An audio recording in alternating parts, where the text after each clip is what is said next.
In the house of King David, where stories of faith and victory were passed down from generation to generation, a dark chapter lay hidden. It was not spoken of in the Psalms or sung about in the streets. This story, buried in whispers and silence, tells of a betrayal so personal and painful that it shattered lives and left a scar on Israel's history. This is the story of Tamar, a princess whose kindness and innocence were destroyed by the actions of those she trusted.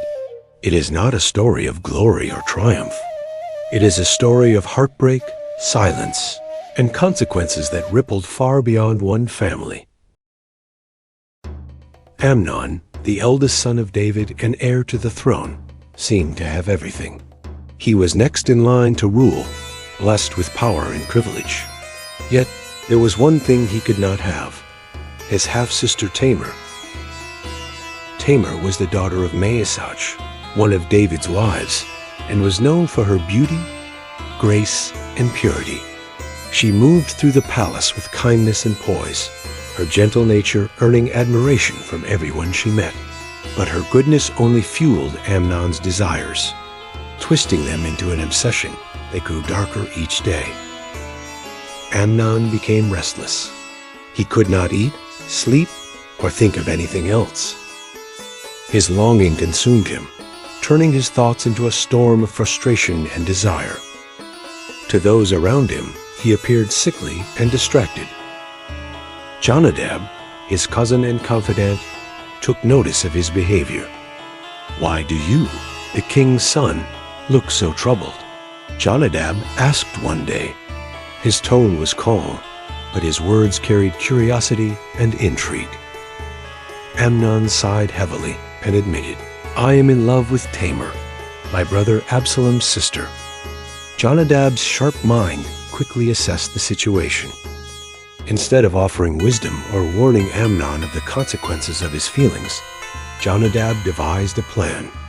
His words were like a snake's whisper, promising an easy way to fulfill Amnon's desires. "Pretend to be ill," Jonadab said, leaning in close. "When your father comes to see you, tell him you need Tamar to care for you. Ask for her to prepare food and serve it to you. Once she is alone with you, you can have what you want." Amnon hesitated at first, but the thought of Tamar alone in his room was too tempting to resist. He agreed to the plan, setting in motion events that would forever change the course of their lives. Amnon lay on his bed, feigning illness. He groaned softly and closed his eyes when his father, King David, entered the room. David's brow furrowed with concern as he looked at his son. "What troubles you, my son?" David asked. Amnon opened his eyes weakly and replied, "I feel unwell, father. If Tamar could come and prepare food for me, I believe her presence would bring me comfort." David, suspecting no harm, agreed to Amnon's request. He sent word to Tamar, asking her to attend to her brother. Tamar, ever obedient and kind-hearted, gathered ingredients and made her way to Amnon's chambers. When Tamar arrived, she found Amnon lying in bed, his face pale and his movements slow. She smiled gently and set about preparing bread, unaware of the storm brewing in Amnon's mind. She kneaded the dough with care, her hands moving steadily as she hummed softly. Amnon watched her intently. Each movement she made seemed to fuel his obsession. He could barely contain his thoughts as he imagined what he would do when she came closer. When the bread was ready, Tamar placed it on a tray and brought it to his bedside. "Here, my brother," she said, her voice warm and gentle. "Eat and regain your strength." But Amnon refused. "Bring it to my bed," he said. "I am too weak to eat here." Tamar hesitated. Something in his tone unsettled her, but she pushed the feeling aside and did as he asked. She approached the bed, holding the tray carefully, her heart full of compassion for her brother. As Tamar came closer, Amnon reached out and grabbed her wrist. His grip was firm, almost crushing, and his eyes burned with an intensity that sent chills down her spine. "Come lie with me, my sister," he said, his voice trembling with urgency. Tamar's breath caught in her throat. She stared at him, her mind racing. "No, my brother," she said, pulling against his grip. "Do not do this disgraceful thing. Such actions are not done in Israel. Where would I go with my shame? And you would be like one of the wicked fools in the land. Please speak to the king. He will not withhold me from you." Her words, full of reason and desperation, fell on deaf ears. Amnon's desire had consumed him entirely.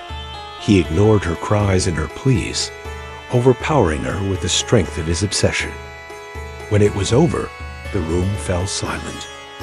Tamar lay motionless, her tears soaking the bed. Amnon, once consumed by his longing, now felt only hatred. His love had turned to loathing, and he could no longer bear the sight of her. "Get out!" he shouted, his voice cold and unforgiving.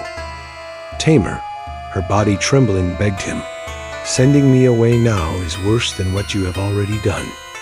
But Amnon refused to listen. He called for his servant and ordered her to throw Tamar out. The door slammed shut behind her, and with it the last remnants of her dignity and hope.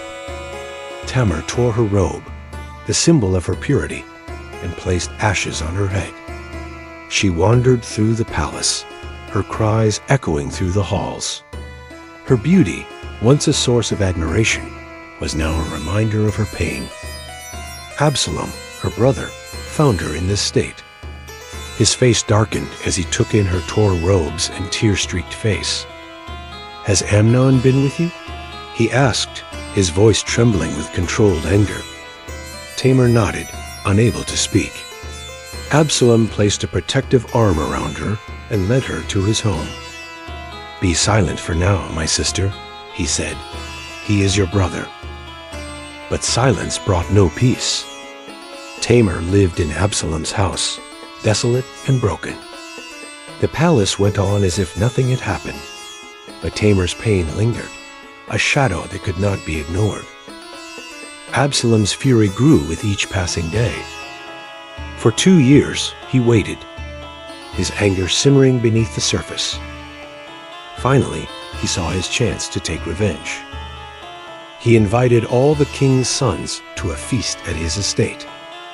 Amid the laughter and celebration, Absalom gave the command.